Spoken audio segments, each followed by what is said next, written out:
Good morning, students. How are you? Hope you are fine and doing well.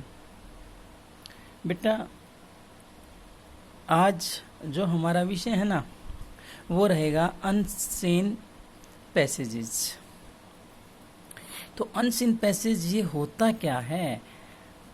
इसको बोलते हैं बेटा comprehension. क्या है, कैसे प्रश्न पूछे जाते हैं, कैसे जवाब दिया जाता है, ध्यान से देखें बेटा। बहुत जो है लंबे समय तक काम आने वाली चीज है। तो देखें एक बार ये unseen comprehension, comprehension of unseen passages. Comprehension का अर्थ है ग्रहण शक्ति या समझ करना। कंप्रीहेंशन का मतलब होता है बेटा, आप किसी चीज को समझ गए हो, उस चीज को आपने कितना ग्रहण किया है, कितनी आपको वो चीज समझ में आई है। कंप्रीहेंशन पूछने की विधि, पूछा कैसे जाता है। इस पर्सन के लिए किसी पाठ में से एक पैरा ले लिया जाता है और उस पैरे पर आधारित कुछ क्वेश्चन दिए जाते हैं। बेटा किसी भी पाठ में से कुछ लाइनें उठाई, वहाँ से जो है उन लाइनों से संबंधित जो उन लाइनों में आंसर हैं वो दे दिए जाते हैं। तो अब ये देखा जाता है कि विद्यार्थी ने कितना समझा है, वो क्या उनका जवाब दे सकता है वो। तो बेटा अगर आप जवाब दे सकते हैं तो मतलब जो है ये यू कैन से जो है कि आपने समझ लिया है उसको। इसी को कंप्रीहेंशन बोला जाता है बेटा।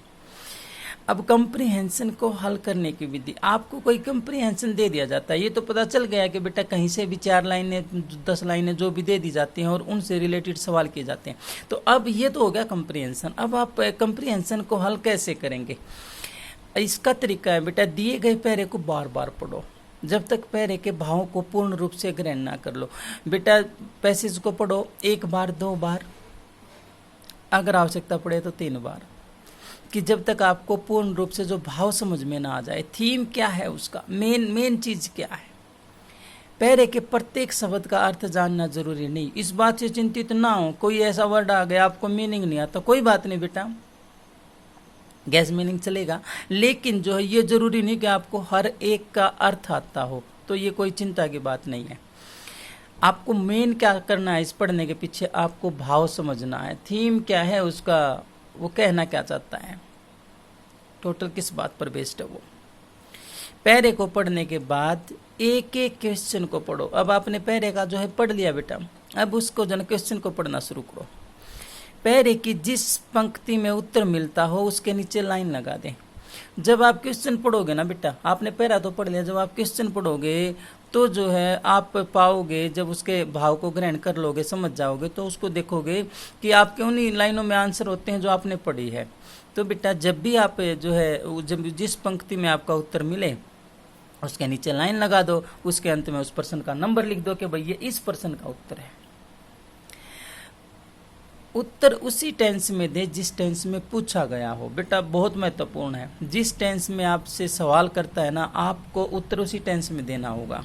क्या, जैसे प्रेजेंट इंडेफिनेट टेंस में उत्तर देते समय ही सी इट तथा एक वचन सब्जेक्ट के लिए फॉर्म के साथ SEIS लगाना ना भूलें। अगर पूछता है बेटा क्वेश्चन ये डज लगा के, ठीक है, जो है डू या डज लगा के, तो बेटा अगर ये ही सी इट है, थर्ड पर्सन सिंगुलर नंबर है, तो वहाँ तो SEIS लगेगा। अभी एग्जाम्पल आएगा आगे बेटा इसका, ठीक है।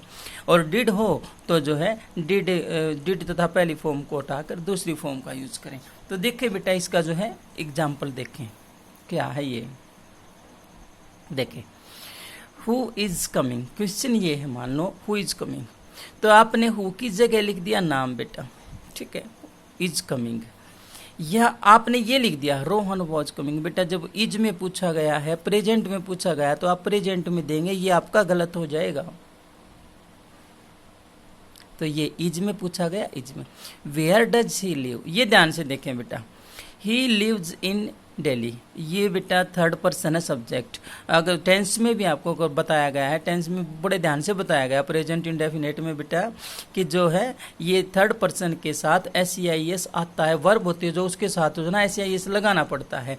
तो जब जैसे ही यहाँ पे सी होगी तो भी बेटा कोई नाम होगा तो भी, इट होगा तो भी, कोई चीज अकेली होगी तो भी एस या एस लगता है। जिसके पीछे एस लगता है एस लगाए, ई एस लगता है ई एस लगाए।